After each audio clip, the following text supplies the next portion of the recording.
पहले तो रामचरितमानस की ढोल गंवार शूद्र पशुनारी वाली लाइनों के खिलाफ स्वामी प्रसाद मौर्य डटकर खड़े रहे। इसके बाद तमाम बाबाओं ने उनकी सुपारी दे डाली। घर घर रामचरितमानस पर बहस होने लगी। उसके बाद योगी आदित्यनाथ ने नहले पर दहला दिया, ऐलान कर दिया कि नवरात्रि में सभी जिलों के जिलाधिकारी रामायण का पाठ कराएंगे। इसके लिए हर जिले को 1-1 लाख रुपए दिए गए। अब देखिए दोस्तों, एक तरफ रामचरितमानस का विरोध है, दूसरी तरफ सरकार रामचरितमानस को सरकारी खजाने से प्रमोट कर रही है। योगी की ये चाल सीधे स्वामी प्रसाद मौर्य को चुनौती थी, तो अब स्वामी प्रसाद मौर्य ने योगी की ये चुनौती स्वीकार कर ली है। और जो रामचरितमानस का पाठ पढ़ाने की बात कर रहे हैं, वो इस देश की महिलाओं, आदिवासियों, दलितों और पिछड़ों के सम्मान के दुश्मन हैं। दोस्तों, सपा के स्वामी प्रसाद मौर्य रामचरितमानस की विवादित लाइनों का विरोध खुले मंचों से कर रहे हैं। स्वामी को शांत करने के लिए उन पर हमले भी हुए। ब्राह्मणों के विरोध के बाद लगा कि शायद मौर्य ढीले पड़ जाएंगे, लेकिन ऐसा हुआ नहीं।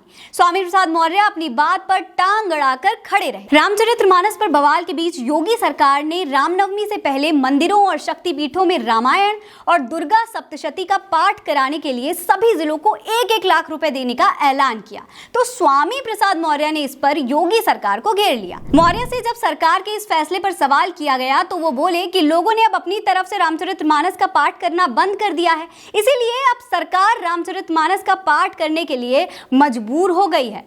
और जो लोग रामचरितमानस का पाठ करने की सोच रहे हैं, वो इस देश की महिलाओं, आदिवासियों और पीड़ितों के सम्मान के दुश्मन हैं। मौर्य बोले कि किसी भी पंथ निष्पेक्ष और धर्म निष्पेक्ष लोकतंत्र सरकार का एक धर्म विशेष को बढ़ावा देना संविधान के निर्देशों का उल्लंघन है।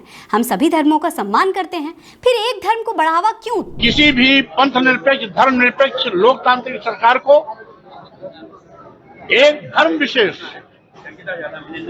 को बढ़ावा देना संविधान के निर्देशों का उल्लंघन है। हम सभी धर्मों का सम्मान करते हैं। सरकार सबकी है, इसीलिए अगर सरकार कुछ करना ही चाहती है तो अपने सरकारी कोष से जनता को पैसा दे। सरकार सबकी है, अगर सरकार को बढ़ावा देना ही है तो सभी धर्मों को समान रूप से बढ़ावा देने के लिए। मौर्य ने कहा कि अगर सरकार विवादित रामचरितमानस का पाठ करा रही है तो इसका मतलब यही है कि सरकार पिछड़ों और दलितों को अपमानित करना चाहती है। आज जो पूरे दुनिया में विवादित महाकाव्य तुलसीदास की रामचरितमानस, जिसमें इस देश की महिलाओं को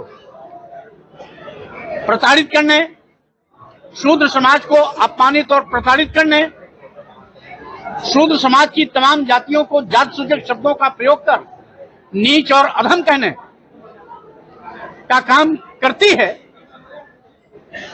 उसका पाठ कराने का मतलब है ये सरकार देश के महिलाओं, आदिवासियों, दलितों और पिछड़ों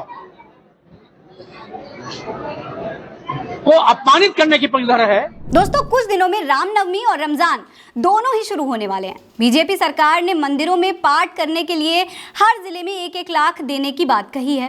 अब इसको लेकर यह माना जा रहा है कि ऐसा करके योगी सरकार विपक्ष पर, खास करके समाजवादी पार्टी को रामचरितमानस पर बैकफुट करना चाहती है। इस खबर में इतना ही। आप ये खबर भारत एक सोच पर देख रहे हैं। मेरा नाम फरहीन अंसारी है। जय हिंद, जय भारत। दोस्तों, यूपी की धुआंधार राजनीतिक खबरों के लिए भारत एक सोच को सब्सक्राइब जरूर करिए और बगल वाली घंटी जरूर दबाइए, क्योंकि अगर आप एक बार नोटिफिकेशन बेल दबा देंगे तो आपको हमारे नए वीडियो की सूचना बिल्कुल मुफ्त में मिल जाएगी और आप जब चाहे जानकारी से भरा वीडियो अपनी मर्जी के मुताबिक देख पाएंगे। चलते हैं। जय भीम, जय भारत।